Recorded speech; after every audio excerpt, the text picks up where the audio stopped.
ព្រះអើយជួយខំកុំមើលហំរំចិនបងជាប់ផ្នែកតែបោផាមួយទ្រង់អន់ធ្លាប់ជួយរំខានបងកាប់ទៀមឯងជួយកត់ចាំ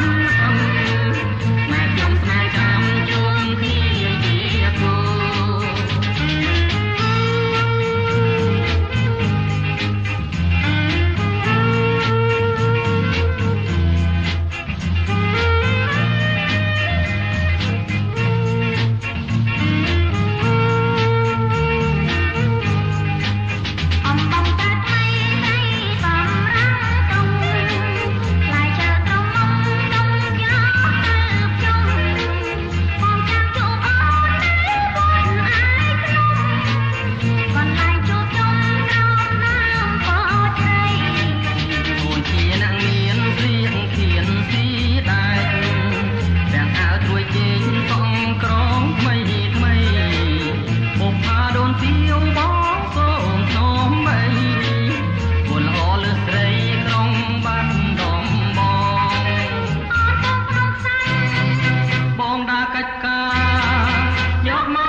ស្រស់នួនល្អ